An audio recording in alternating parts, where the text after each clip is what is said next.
ওয়ালাইকুম। অনেক দিন পর আজ ফুচকা পার্টি বাসায় চলছে।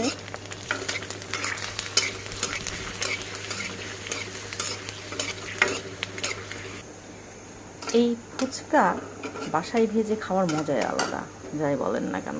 এই যে এতটা ভাজা হয়েছে, আর কয়েকটা ভাজবো।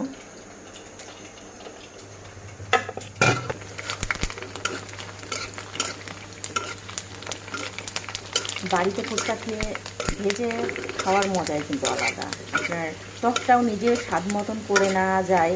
তারপরে ফুচকার যত আইটেম, শসা, ডিম, সবগুলো, তেঁতুলের টক, এগুলো আমি অবশ্য আলু ভর্তা করেছি, আলু ভর্তা দিয়ে খাবো। এখানে আমি ডিম কুচি কুচি করে নিচ্ছি। ডিম বয়েল ডিম, এটা ফুল বয়েল ডিম। এই যে দেখুন, এই যে মাশাআল্লাহ, এরকমভাবে ডিমের কুচি হবে। এই যে ডিমকে কুচি কুচি করলাম। তারপর এটা শসা কুচি করেছি, এইখানে শসা। এই তো ফুচকার যেটা অরিজিনাল জিনিস, সেটা হচ্ছে এই তেঁতুলের টক।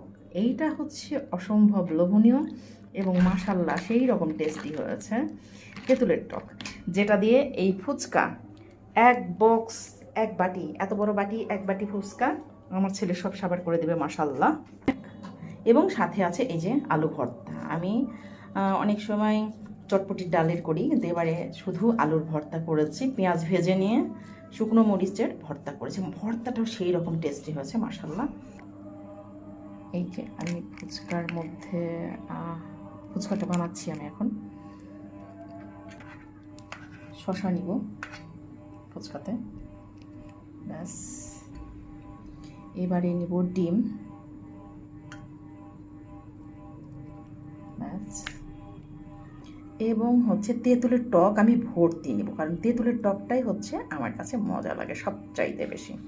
ব্যাস ব্যাস ব্যাস, এই যে আমার ফুচকা। ধন্যবাদ ভিডিওটা দেখার জন্য।